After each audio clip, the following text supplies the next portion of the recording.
तो दोस्तों, आज की कहानी है बुद्धिमान तोते की कहानी।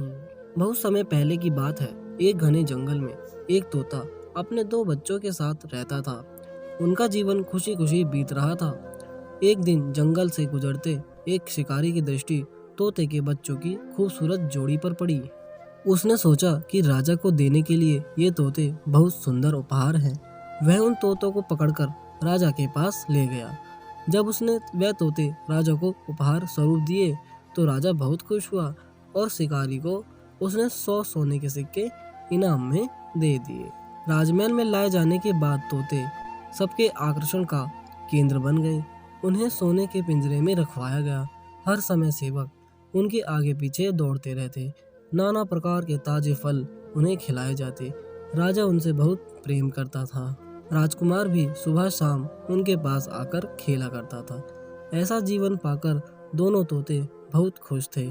एक दिन छोटा तोता बड़े तोते से बोला, भाई हम कितने खुश नसीब हैं जो इस राजमहल में लाए गए और ऐसा आरामदायक जीवन पा सके। यहाँ पर हर कोई हमसे कितना प्यार करता है, हमारा कितना ख्याल रखता है।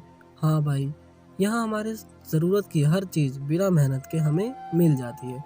हमारा जीवन पहले से अधिक आरामदायक हो गया है। सबसे अच्छी बात तो ये है कि यहाँ हमें हर किसी से प्रेम मिलता है। तोते को राजमहल का आनंदपूर्ण जीवन बहुत रास आ रहा था, लेकिन एक दिन सब बदल गया। वह शिकारी जिसने राजा को उपहार में तोते दिए हैं, राज दरबार में वह फिर से आया। इस बार उसने एक काला बंदर राजा को उपहार में दिया। अब काला बंदर राजमहल में सबके आकर्षण का केंद्र था। सारे सेवक उसकी देखरेख में लग गए। उसके खाने पीने का विशेष ख्याल रखा जाने लगा। तोते के प्रति सबने ध्यान देना बंद कर दिया था। यहाँ तक कि राजकुमार भी अब तोतों के स्थान पर बंदर के साथ खेलने लगा। यह देखकर छोटा तोता बहुत दुखी था। वह बड़े तोते से बोला, भाई इस काले बंदर ने हमारी सारी खुशियाँ छीन ली है। इसके कारण अब हमारी और कोई ध्यान ही नहीं देता।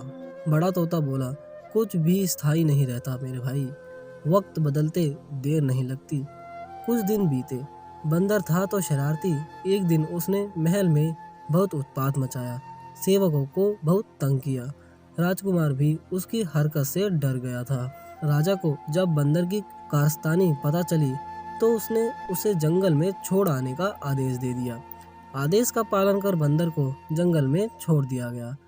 उस दिन के बाद से तोते फिर से महल में सबके आकर्षण का केंद्र बन गए। अब छोटा तोता बहुत खुश हुआ। वह बड़े तोते से बोला, हमारे दिन फिर से वापस आ गए भाई। बड़ा तोता बोला, याद रखो मेरे भाई, समय कभी एक जैसा नहीं रहता, इसलिए जब समय साथ ना दे तो दुखी नहीं होना चाहिए। बुरा समय है तो अच्छा समय भी आएगा। छोटे तोते को बड़े तोते की बात समझ में आ गई और उसने तय किया कि बुरे वक्त में वह धैर्य बनाकर रखेगा। तो दोस्तों, इस कहानी से हमें यह शिक्षा मिलती है कि कोई भी चीज स्थायी नहीं रहती। समय के साथ हर चीज बदलती है, इसलिए मुश्किल समय में धैर्य बनाकर रखना चाहिए। तो दोस्तों, आशा करता हूँ कि आपको ये स्टोरी कहानी पसंद आई होगी। अगर पसंद आई तो वीडियो को लाइक करना, कमेंट करना, शेयर करना और हमारी आने वाली वीडियो देखने के लिए प्रोजेक्ट स्टूडियो को सब्सक्राइब करना।